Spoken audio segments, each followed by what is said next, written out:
మధ్యాహ్నం నుంచి ఇలాంటి కామెంట్స్ వస్తున్నాయి నాకు. ఒకసారి కామెంట్స్ కూడా చదువుతాను. అబౌట్ సాయి కృష్ణ, అన్నా నువ్వు మరీ ఎంత వరస్టా చెత్త చీచీచి ఇలాంటి ఇంకా స్వార్థపరుడువా ఏదో అన్నాడు. మీ స్క్రీన్ మీద కనిపిస్తుంది చూడండి. నిలువెల్ల స్వార్థం, నువ్వు తప్ప ఎవరు బతకూడదనే దరిద్రపు ఆలోచనలు. ఒరే బలుపు రాజా, సాయి కృష్ణకి హెల్ప్ చేస్తే ఏమైంది? 100 కోట్లు సంపాదించావు, 30 లక్షలు ఇవ్వలేకపోయావా?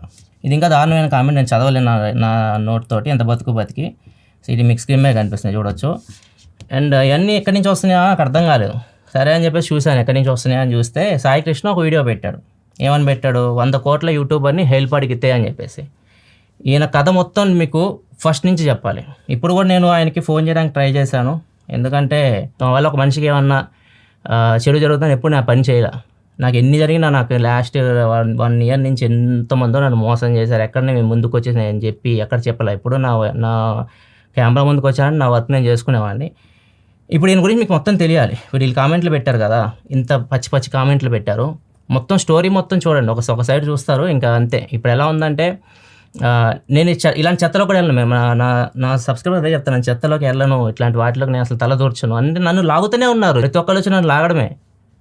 నా పని నేను చేసుకుంటున్నాను ప్రశాంతంగా.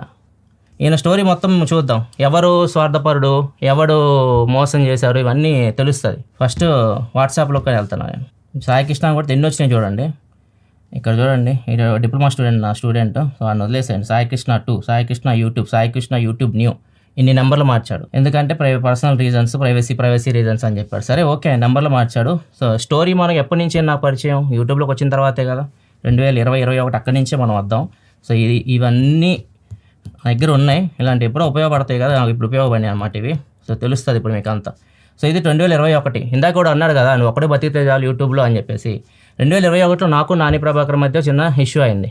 ఈయన మధ్యలో వచ్చేసి ఇద్దరి మధ్య సెటిల్మెంట్ చేసి ఆ వీడియోలు తీపిచ్చే అవన్నీ చూసారు మీరు. అది తెలిసింది ఫస్ట్ నుంచి మీరు నన్ను ఫాలో అవుతుంటే. సో ఇక్కడ చూడొచ్చు, నాకు బ్రాండ్ ఎప్పుడన్నా ఎవరైనా అడిగారు అనుకోండి, నా బ్రాండ్ అడిగింది ఏదైనా వేరే ఛానల్ ఉందా ప్రొడక్ట్ రివ్యూ కోసం అని అడిగితే నేను చూడండి ఎన్ని ఛానల్స్ పెట్టాను. చూడండి, టెక్నాలజీ ఫస్ట్ ప్లేస్లోనే ఉంది Nani Prabhakar channel.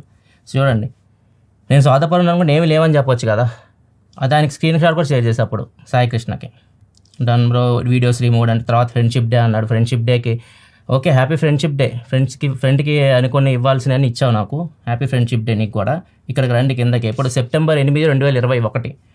Hi bro, good morning. నాకు 3 లక్షలు అవసరం ఉంది బ్రో, బాగా ప్రెజర్ ఉంది. అదొకటే, నేను మంత్లీ నీకు 25 నుంచి 30 పంపిస్తాను, ఇవ్వగలరా? Don't tick otherwise. మంత్లీ 25 నుంచి 50 పంపిస్తా అన్నాడు. 3 లక్షలు అడిగాడు. నేనేమన్నాను, బ్రో నేను రీసెంట్ ల్యాండ్లో ఇన్వెస్ట్ చేశాను, 1 లక్ష వరకు ఇవ్వగలను అన్నాను. 2 వరకు కష్టమా బ్రో అంటే, మంత్ ఎండ్ వరకు ట్రై చేస్తాను, ఎందుకంటే నాకు యూట్యూబ్ మనీ రావాలి అండ్ మంత్ ఎండ్ వరకు 2 వరకు అడ్జస్ట్ చేస్తానని చెప్పాను. ఇప్పుడు ఓకేనా, ఒకటి ఇస్తాను అన్నాను. తర్వాత ఏమైంది, ఇక్కడ చూడండి ఆయన యూపీఐ ఐడి ఇవన్నీ పెట్టాడు. ఇక్కడ చూడండి, పెద్ద ఛానలే కాదు పెద్ద మనసు కూడా. అప్పుడు పెద్ద ఛానలే కాదు పెద్ద మనసు కూడా. ఎందుకు, డబ్బులు హెల్ప్ చేశాం కాబట్టి పెద్ద ఛానలే కాదు పెద్ద మనసు కూడా. కిందకి రండి, ఇంకొంచెం కిందకు వస్తే ఇంకా స్టోరీ ఉంటుంది. ఇక్కడ చూడండి, మా నాన్న బాగాలేదని చెప్పేసి పెట్టాడు. అది సరే బ్రో, చూడండి సాయి కృష్ణ ఇంతకుముందు నీకు 60,000 పంపాను, సేమ్ అదే నెంబర్ కదా అంటే, నేను 1 లక్ష రూపాయలు పంపించడానికి అడిగింది. నేను 60,000 ఎందుకు పంపానంటే, ఒకసారి పెద్ద మనిషి నేను అంతా మునిగిపోయాను, అప్పులు చేశాను, అప్పుల వాళ్ళందరూ నా ఇంటి మీదకి వస్తున్నారు, నేను ఇంకా బతకలేను అని చెప్పేసి ఒక వీడియో చేశాడు. నాకు హెల్ప్ చేయండి అని చెప్పేసి ఒక వీడియో, మీకు 3 సంవత్సరాల క్రితం ఇది జరిగింది. మీరు ఫస్ట్ నుంచి యూట్యూబ్ ఫాలో అవుతుంటే తెలుస్తుంది. ఆయన వీడియో చేశాడు. వీడియో చేస్తే నేను కూడా రెస్పాండ్ అయ్యాను. ఒకసారి నా క్లిప్ కూడా చూడండి. ప్రజెంట్ అయితే సాయి కృష్ణ కొద్దిగా ఫైనాన్షియల్ ట్రబుల్లో అయితే ఉన్నాడు. సో అతను మనం బయటికి తీసుకోవాలంటే ఎంతో కొంత మన సైడ్ నుంచి సహాయం చేయాల్సి ఉంటుంది. నేనైతే కొద్దిగా సహాయం చేస్తాను. మీ సైడ్ నుంచి మీరు ఏమైనా సహాయం చేయగలిగితే, ఎవరైతే అతని ఛానల్ ఫాలో అవుతుంటారో అతని ఛానల్ వల్ల మీకు ఏమైనా హెల్ప్ అనిపిస్తే, ఆ ఛానల్ని మీరు కొద్దిగా డెవలప్ చేయాలనుకుంటే మాత్రం మీరు కొద్దిగా కాంట్రిబ్యూట్ చేయొచ్చు. అప్పుడు నేను 60,000 ఇచ్చాను ఆయనకి. 60,000 ఇచ్చాను. తర్వాత అదే అకౌంట్కి మళ్ళీ ఇది తర్వాత జరిగింది. అదంతా అయిపోయిన తర్వాత, ఇది అన్నీ అయిపోయిన తర్వాత మళ్ళీ ఇది 1 లక్ష రూపాయలు ఇచ్చాను. చేసి ఒకసారి కన్ఫర్మ్ చేయండి బ్రో, 1 లక్ష రూపాయలు వేసానంటే, వచ్చింది బ్రో థ్యాంక్ యూ అన్నాడు. నేను హాయ్ కృష్ణ ఎలా ఉంది మీ ఫ్యామిలీకి? నేను మరీ కఠిన పరుణ్ణి కదా, అసలు ఆయన గురించి ఆలోచించాను కదా, మీ ఫ్యామిలీకి ఎలా ఉందని కూడా అడిగాను. ఆయన ఏమన్నాడు, మా నాన్నమ్మ చనిపోయింది అన్నాడు. నాన్నకి ఎలా ఉంది అన్నాను. ఫాదర్కి ఎలా ఉందంటే, ఇంకా రిపోర్ట్ రాలేదు అన్నాడు. ఓకే బ్రో, నాకు అకౌంట్కి ఇంకా అమౌంట్ రాలేదు, వస్తే పంపుతాను అన్నా. నా అకౌంట్కి ఇంకా యూట్యూబ్ అమౌంట్ రాలేదు, వస్తే పంపుతాను అన్నాను. ఓకే అన్నాడు. మళ్ళీ తర్వాత సెప్టెంబర్ 25వ తారీఖు హాయ్ బ్రో 1 పంపాను. చూడండి, సెప్టెంబర్ 23 ఆయన చెప్పాడు. సెప్టెంబర్ 23వ తారీఖు మా కన్వర్జేషన్ అయిపోయింది. ఆయన అడగకుండానే 1 లక్ష రూపాయలు పంపించాను. ఆయన అడగలా నన్ను మళ్ళీ. 1,00,000 పంపు బ్రో అని. హాయ్ బ్రో అని పంపాను, డన్ వచ్చిందని దండం పెట్టాడు. ఇప్పుడు దాకా ఎంత ఇచ్చాను, 2,60,000 ఇచ్చాను. తర్వాత మా ఇద్దరి మధ్య అంత ఏం లేదు, మేము ఏమి రోజు మాట్లాడుకుని నేను ఎక్కువ నా ఫోకస్ మొత్తం కంటెంట్ మీద పెడతా. యూట్యూబర్స్ని అసలు ఎక్కువ టచ్లో కూడా ఉన్నాను, ఎందుకంటే యూట్యూబర్స్ అంతా ఇట్లనే ఉంటారు అనమాట. నాకు అసలు చిరాకు వచ్చేసింది, ఇలా మాట్లాడుతున్నా అనుకోకండి, చిరాకు వచ్చేసింది. యూట్యూబ్ అంతా ఇలానే నడుస్తామని చెప్తా అనమాట. ఒకరిని డీగ్రేడ్ చేయడం, మనం పైకి వెళ్ళడం, ఒకరిని డీగ్రేడ్ చేయడం, మనం పైకి వెళ్ళడం. వాడు ఎంత కష్టపడుతున్నాడో వాడు పైకి రావడానికి అన్నీ మనకు అనవసరం, ఒకరిని లాగానే మనం పైకి రావాలి. ఇట్లా ఉంది యూట్యూబ్ జాత్ అంతా. అందుకే నేను అసలు యూట్యూబ్ అసలు ఎవరితో ఇక్కడ టచ్లో ఎక్కువ ఉండను. నేను నా వర్క్ మీద నేను ఫోకస్ చేస్తాను, వేరే వాటి మీద అసలు ఎప్పుడు ఫోకస్ కూడా చేయను. అందుకే నేను ఇంత కంటెంట్ మీకు ఇవ్వగలుగుతున్నాను. రోజుకి ఒక వీడియో ఎవరు పెట్టాడు చెప్పండి? ఇన్ని సంవత్సరాల నుంచి రోజుకి ఒక వీడియో నా ఛానల్లో ఉంటుంది. రోజుకి ఒక వీడియో పెట్టాలంటే ఎంత కష్టపడి ఉంటాను. ఇంకా కొద్ది కిందకు వద్దాము. ఈ ఒక మెసేజ్ పెట్టాడు ఈ అబ్బాయి, తనకి మెయిల్ చేశాడు సాయి కృష్ణకి, ప్రసాదంతో నేను మాట్లాడాలి, హెల్ప్ చేయాలి, ప్రసాదం నుంచి హెల్ప్ కావాలని చెప్పేసి అబ్బాయి మెసేజ్ పెట్టాడు, మెయిల్ పెట్టాడు. సో ఈ అబ్బాయికి యాక్సిడెంట్ అయింది, డ్యామేజ్ అయింది బ్యాక్. అబ్బాయి మంచంలోనే ఉన్నాడు. అబ్బాయి యాక్సిడెంట్కి గురయ్యాడు, మొత్తం బ్యాక్ ప్రాబ్లం అయింది. నా సబ్స్క్రైబర్ నన్ను కాంటాక్ట్ అవ్వాలని చెప్పేసి ఈయన చెప్పాడు, సాయి కృష్ణకి చెప్పాడు. ఈ అబ్బాయికి మీరు నా వీడియోస్లో కూడా ఉంటుంది, ఒకసారి చూపిస్తాను. ఈ అబ్బాయి ఏ అబ్బాయి ఫేస్ గుర్తుపెట్టుకోండి. ఈ అబ్బాయి నా వీడియోస్లో కూడా మీకు చూపిస్తాను, లైఫ్ స్టైల్ ఛానల్ అనుకుంటా. అబ్బాయిని హాస్పిటల్లో పెట్టినాను, 6 months ట్రై చేశాను నేను, ఈ అబ్బాయి ఏమన్నా రికవర్ అవుతారా అని చెప్పేసి. ఎవ్రీ మంత్ నేను డబ్బులు దగ్గర 5 lakhs వరకు నేను ఖర్చు పెట్టాను అబ్బాయి మీద. అబ్బాయి ఎవరో కూడా నాకు తెలియదు. అప్పుడు నా దగ్గర డబ్బులు ఉన్నాయి, అప్పుడు నేను సహాయం చేసే సిచ్యువేషన్లో ఉన్నాను. నేను అబ్బాయికి హెల్ప్ చేయడానికి ముందుకు వచ్చాను. మీకు ఎవరికి తెలియదు, మిమ్మల్ని కూడా అట్లా నేను హెల్ప్ అడగలేదు. అబ్బాయికి ఇలా చేస్తున్నాను, మేము ఎక్కడ చెప్పుకొని కూడా చెప్పుకున్నాను. వచ్చేసి డబ్బాలు కొట్టేసుకొని నేను పెద్ద పాపులర్ అయిపోవాలి, నేను దేవుడిని అనిపించుకోవాలి మీ దగ్గర, నాకేమీ లేవు. ఇప్పుడు ఎందుకు చెప్తానంటే సిచ్యువేషన్ వచ్చిన కూడా చెప్తున్నాను, ఇట్లాంటి ఎదవాళ్ళు కామెంట్లు తట్టుకోలేక. ఈ అబ్బాయికి నేను అంత ఖర్చు పెట్టాను. ఇప్పుడు సిచ్యువేషన్ ఏంది, ఇప్పుడు నా సిచ్యువేషన్ ఏంది, ఫస్ట్ ఆయనకు అది కూడా చెప్పాను. నేను వచ్చాడు, నా దగ్గరికే వచ్చాడు. 100 కోట్ల యూట్యూబర్ హెల్ప్కి వెళ్తాడు, పెట్టాడు తమ్నైల్లో. 100 కోట్ల యూట్యూబర్ అంట. ఆ 100 కోట్లేదో నాకు ఇస్తే 50 కోట్లు ఆయనకి ఇచ్చేసి ఇంకో 50 కోట్లు నేను బ్యాంకులో వేసుకున్నాను అనుకోండి, అట్లీస్ట్ 7.25 నాకు ఫిక్స్డ్ డిపాజిట్ వేసినా కానీ నాకు 3,60,00,000 దాకా వస్తాయి. ఇంట్లో కూర్చొని నేను ఏం చేయకుండా పని రోజు ఇంత కష్టపడాల్సిన అవసరం లేదు, ఇంట్లో కూర్చొని నేను తినొచ్చు. అంటే 100 కోట్ల అంటే ఎలా, అది మొత్తం చెప్తే ఎందుకు పెట్టాడు ఇవన్నీ నేను మొత్తం డీటెయిల్గా మీకు చెప్తాను. ఎండింగ్ వరకు వీడియో చూడండి. ఇలాంటి వాళ్ళకి మీరు హెల్ప్ చేస్తున్నారు కదా, చూడండి, మొత్తం చూడండి, తర్వాత మీరు హెల్ప్ చేయండి, నాకేం ప్రాబ్లం లేదు. అండ్ ఇక్కడ ఏమైందంటే నిన్న నాకు మెసేజ్ పెట్టాడు, డిసప్పేర్ మెసేజ్ ఆన్ చేశాడు. ఇప్పుడు నాకు ఆ మెసేజ్ చార్ట్ చూపించడానికి అయితే లేదు, డిసప్పేర్ మెసేజ్ ఆన్ చేస్తాడు. మెసేజ్ పెట్టాడు, నేను హైదరాబాద్ వచ్చాప్పుడు ఒకసారి కలుస్తాను మిమ్మల్ని అన్నాడు. నేను బిజీగా ఉన్నాను. అక్కడ చెప్పాడు కదా ఆ యూట్యూబర్కి వాళ్ళ కొడుకు బర్త్డే ఉంది, వాళ్ళు ఫారెన్ వెళ్తున్నారు అని చెప్పేసి. నా కొడుకు బర్త్డే June 7వ తారీఖు ఉంది. ఎందుకు దాచుకోవాలి? నేను తప్పు చేస్తున్నానా? ఇప్పుడు మనం బర్త్డేలు చేస్తుంటాం, ఇక్కడ మీరు 5 లక్షలు ఖర్చు పెట్టి అందరూ భోజనాలు పెడుతుంటారు. నేను నా ఫ్యామిలీ మొత్తమే తీసుకొని నేను బయటకు వెళ్ళి చేసుకోవాలనుకుంటున్నాను, తప్పేముంది? నా డబ్బులు అయ్యి ఆయన ఇవ్వట్లేదు, ఆయన డబ్బులు నేను తీసుకొని నేనేం చేయట్లేదు కదా. సరే వచ్చాను, చాలా బిజీగా ఉన్నాం, అమ్మ వాళ్ళు వచ్చారు, చాలా బిజీగా ఉన్నాం. సరే వచ్చాడు. వచ్చిన తర్వాత ఇదంతా చెప్పాడు. ఇట్లా నేను 1,50,00,000 పెట్టి నేను ఆఫీస్ పెట్టాను, 1,50,00,000 ఆఫీస్ పెట్టాను. నా ఆఫీసే ఇది, నా స్టూడియోనే 50 లక్షలు కూడా ఉండదు, 50 లక్షల దగ్గర నేను ఖర్చు పెట్టింది. ఇక్కడ 1,50,00,000 స్టూడియో పెట్టాడంట, అన్ని అప్పులు చేసి.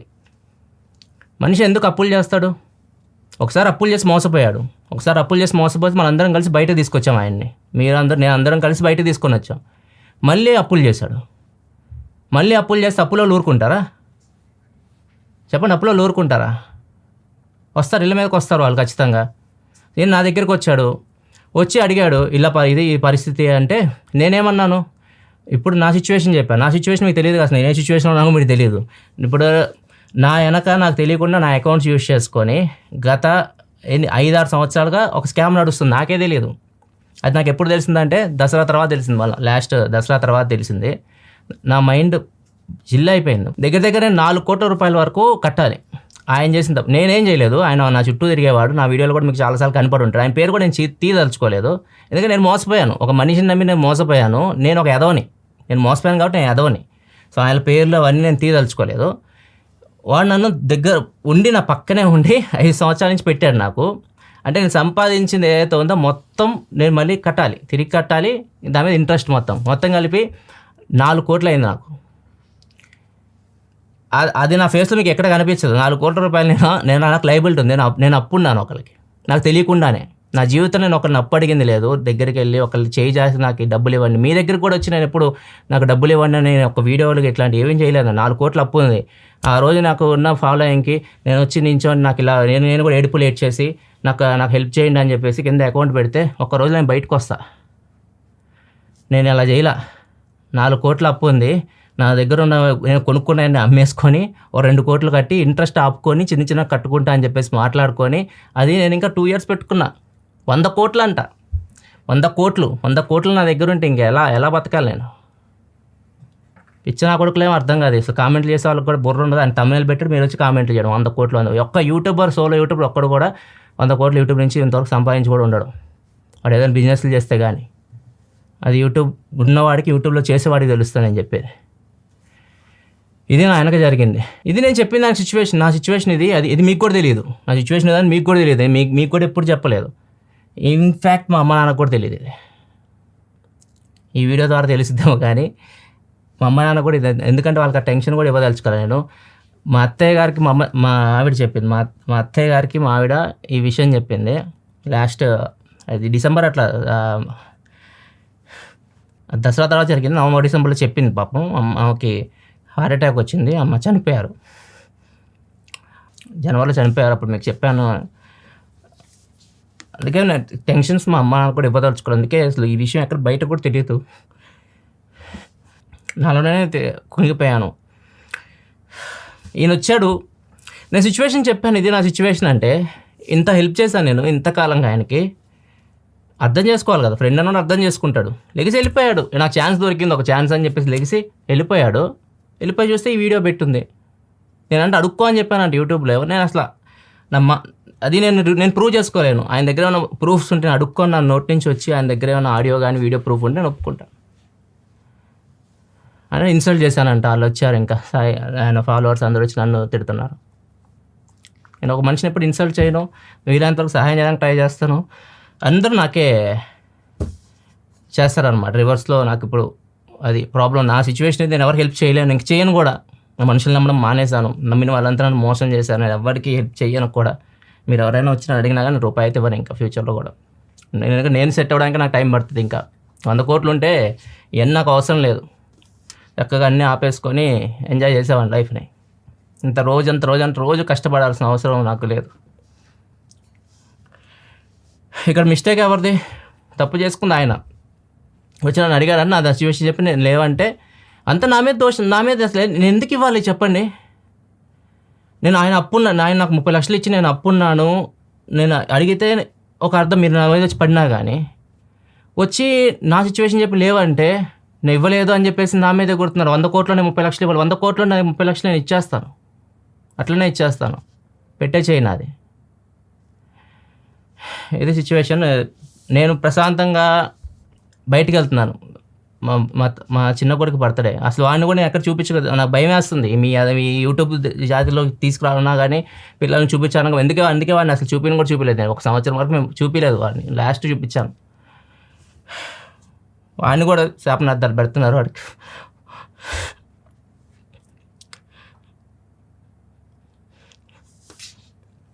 అంటే మీ ఇష్టం. ఇంకా ఎవరైనా నమ్మండి. ఇప్పుడు అంత చేశాడు, ఇప్పుడు ఎందుకు చేశాడు? నన్ను పాయింట్అవుట్ చేశాడు. ఒక పెద్ద యూట్యూబర్ దగ్గర నాకు సహాయం చేయలేదని మిమ్మల్ని అడుగుతున్నారు సహాయం. ఆయన చేసేది అదే కదా. ఖచ్చితంగా వీడియో డిస్క్రిప్షన్లో ఈ అకౌంట్లో పెడతాడు, మీరు డబ్బులు వేస్తారు. ఆయన కావాల్సిన అల్టిమేట్గా అది. నేను ఎప్పుడు అడిగాను మిమ్మల్ని? 1 రూపాయి అడిగానా? ఎవరు ఎలాంటి వాళ్ళు అర్థం చేసుకోండి, తర్వాత కామెంట్లు చేయండి. Sorry, bye.